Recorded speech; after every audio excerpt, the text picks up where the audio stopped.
Hey guys, it's Sam. Welcome to episode 3 of Lore Corner. You might be like, Lore Corner? Lore what?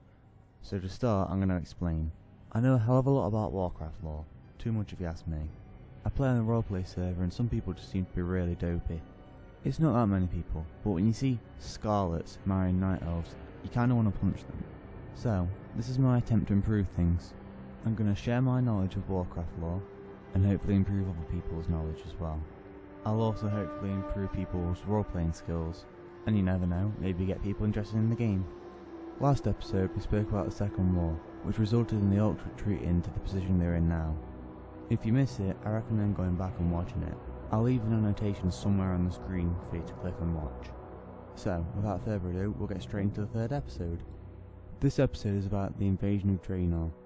This is basically the counter-attack the Alliance led after the Orcs retreated through the Dark Portal.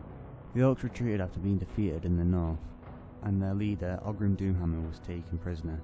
They made their last stand in Blackrock. Any Orcs who didn't escape were locked up in internment camps. These were set up by the King of Lordaeron to make sure that the Orcs could be protected and didn't pose a threat to any of the citizens of Lordaeron. It was the most humane thing you could think of. The camps were guarded by Alliance and Paladin veterans, just to make sure the Orcs didn't get out of hand. The most famous one, Draenor, contained a special character who we'll be getting round to another time. While the Alliance gathered up the remaining Orcs in Azeroth, the Orcs who had escaped to Draenor prepared for a second attack. A second Orcish army was preparing. They had hoped to take the Alliance off guard, which if they'd been able to attack at the time, they would have.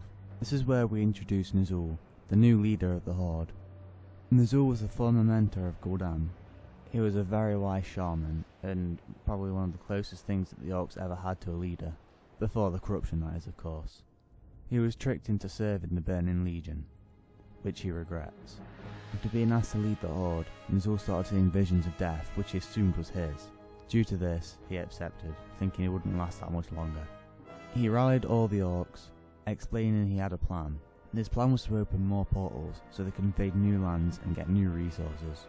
The Orcs agreed, but Ner'zhul needed 4 artifacts. The Horde quickly gathered these artifacts, trying to avoid the Alliance. At this time, they were too weak to fight, and were nowhere near ready. This whole plan was thought of by Tyrion Gorfiend, who was a former member of the Shadow Council. He was slain by Ogrim Doomhammer, but was brought back as one of the first ever Death Knights. King Tyrannus, who is the King of Lordaeron, now heard rumours of the Orcs preparing for a second attack. Now, this is where I'm going to butcher a few names, so bear with me. He ordered his general, Turleon, I think, and the Archmage, get ready for it, Khadgar, I think. Anyway, he ordered those two to lead an attack through the Dark Portal. The two were assisted by Elera Windrunner, of the Elves, Gul'dan Wildhammer, of the Dwarves, and Danav Trollbeam, who was a veteran soldier. Despite such a large force, the Alliance couldn't stop Ner'zhul's plan, and he managed to open the portals. This was a mistake, as Ner'zhul didn't realise the horrific tragedy it just caused. The energy of the portals was too strong, and it started to tear Draenor apart, piece by piece. It was like the beginning of a volcanic apocalypse. Both Alliance and Orc forces fought desperately to return to Azeroth, though the Alliance didn't make it. They decided they'd destroy the portal from Draenor's side, ensuring Azeroth's safety. Once the Alliance turned their attention to the portal, it exploded, sealing it. Most Orcs had escaped into Azeroth, while others followed Ner'zhul into a new world.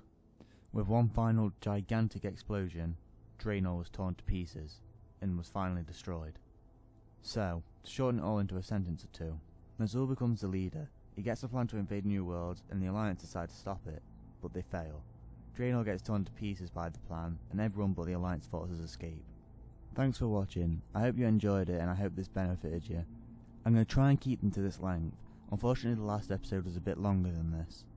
Next time we'll either be speaking about Thrall, or Ner'zhul's punishment. Once we've got those two covered, we're going to be moving on to the third war, which means I'm going to be playing a lot more of Warcraft 3, and probably using that to explain it. Remember to leave a like if you actually did enjoy it, but only if you enjoyed it. If you enjoyed it that much, leave a favourite. And of course, if you want more, subscribe. There are also Let's Plays on my channel which you might enjoy, and some beta coverage. Thank you, and goodbye.